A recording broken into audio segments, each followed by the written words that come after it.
देवराज इंद्र का अहंकार। इस कहानी में भगवान इंद्रदेव की जीवनी के साथ उनके पारिवारिक विवरण पर प्रकाश डाला है और साथ ही बताया गया कि ऋषि दुर्वासा और गौतम ऋषि ने इंद्रदेव को श्राप क्यों दिया था।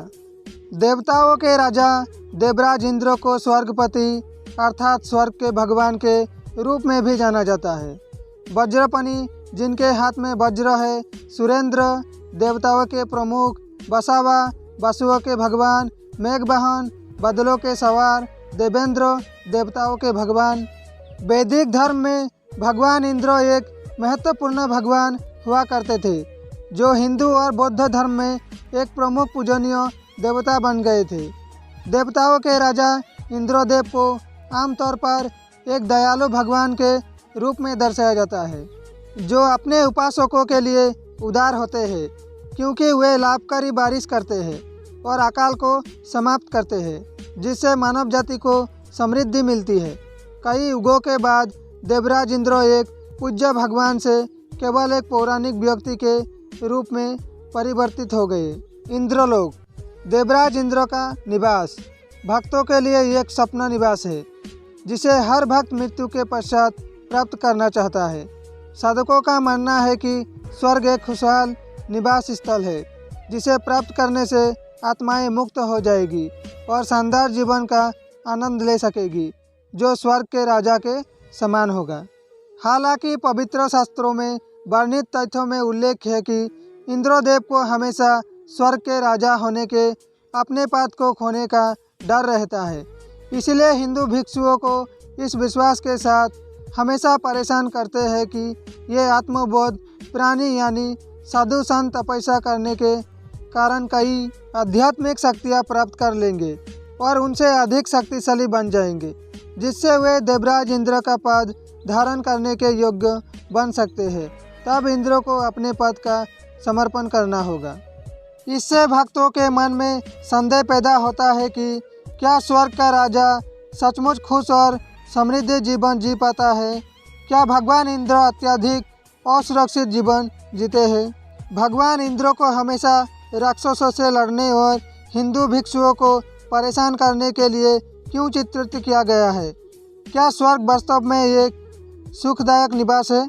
क्या साधकों को स्वर्ग की प्राप्ति के लिए पूजा करनी चाहिए जिसका राजा एक असुरक्षित जीवन जीता है? ये लेखन भगवान इंद्र की जीवनी की पवित्र ग्रंथों से तथ्यों की व्याख्या करेगा जो भक्तों को सोचने पर मजबूर कर देगा कि क्या स्वर्ग प्राप्ति के लिए पूजा करनी चाहिए?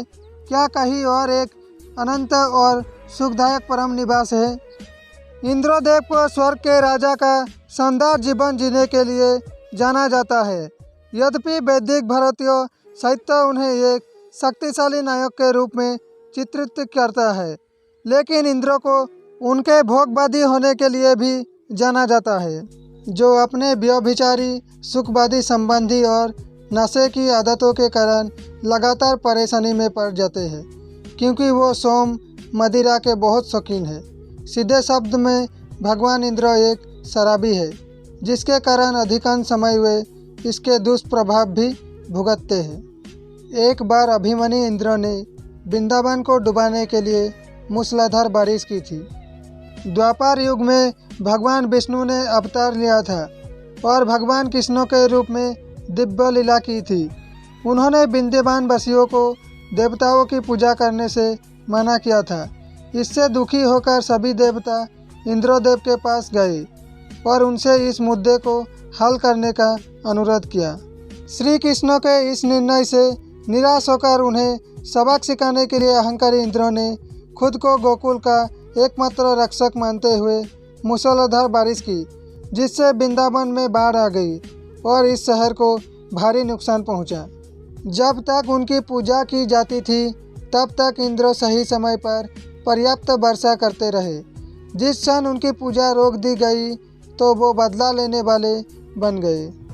सभी के एकमात्र रक्षक सर्वशक्तिमान कबीर देव है। अपने प्रिय आत्माओं के संकट में होने पर कबीर देव आशीर्वाद देते हैं। भगवान कबीर अपनी अमृत वाणी में बताते हैं, करे करावे सैया मन में लहर उठाए, दादू सीजन जीप के आप बगल हो जाए। विष्णु जी भगवान कबीर साहब के पुत्र है, जो किसी जन्म में ईश्वर की शरण में आए थे लेकिन मुक्त नहीं हुए और अन्य सभी आत्माओं के समान ब्रह्मकाल के जाल में फंसे रहे। भगवान कबीर साहब ने संकट के समय श्री कृष्ण को आशीर्वाद दिया और भगवान कबीर साहब की कृपा से श्री कृष्ण ने अपनी छोटी उंगली पर गोवर्धन पर्वत को उठाया और सभी गोकुलवासियों और उनके मवेशियों को डूबने से बचाया, जिन्होंने 7 दिनों तक गोवर्धन पर्वत नुमा विशाल छतरी के नीचे शरण ली थी। कृष्ण को इस दिव्य कृत्य के लिए गोकुलवासियों द्वारा महिमा मंडित किया गया, जो अपने प्यारे लाडले कृष्ण से प्रसन्न थे। घमंडी इंद्र भगवान कबीर की दिव्य लीला से अनभिज्ञ होने के कारण हतप्रभ रह गए और अंत में बारिश रोक दी और श्री कृष्ण से माफ़ी मांगी और तब जाके इंद्र का अहंकार नष्ट हो गया। ऋषि दुर्वासा द्वारा श्राप और स्वर्ग का पतन। ऋषि दुर्वासा अपने अहंकार और उग्र स्वभाव के लिए जाने जाते हैं। वो ब्रह्मा काल के उपासक थे। ओम मंत्र का जाप करने से उन्हें कई सिद्धियां प्राप्त हुई। एक दिन जब वो एक रास्ते पर चल रहे थे तो उनकी मुलाकात एक अप्सरा से हुई, जो बहुमूल्य मोती का हार पहने हुई थी। ऋषि दुर्वासा ने अप्सरा से वो सुंदर हार मांगा और उसने दे दिया। दुर्वासा ने उस हार को अपने सिर पर बालों के जुड़े के चारों ओर बांध दिया और आगे बढ़ गए। उस समय स्वर्ग के राजा इंद्रदेव ऐरावत हाथी पर सवार कई देवी देवताओं और अप्सराओं और गंधर्वों के गायन और नृत्यों के साथ विपरीत दिशा से आ रहे थे। ऋषि दुर्वासा ने उस हार को अपने सिर से उतारकर इंद्र की ओर फेंक दिया।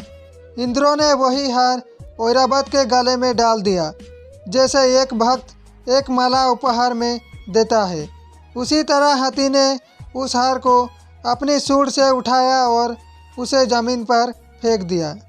इंद्र वापस उस हार को उठाकर हाथी की गर्दन में डाल देते हैं। यह कृत्य कुछ समय तक चलता रहा। ऋषि दुर्वासा इस पर गौर कर रहे थे और यो मानते हुए कि इंद्र ने उनके द्वारा दिए गए हार का अनादर किया, उन्होंने नाराजगी में इंद्र को श्राप दे दिया कि उनका पूरा राज्य नष्ट हो जाएगा। इंद्र ने अपने कृत्यों के लिए बार बार माफ़ी मांगी, लेकिन ऋषि दुर्वासा ने नहीं सुनी। परिणाम स्वरूप कुछ ही क्षणों में इंद्र का विनाश हो गया और स्वर्ग नष्ट हो गया। तो दोस्तों, कैसी लगी आपको हमारी ये जानकारी? कमेंट में ज़रूर लिखें। नमस्कार।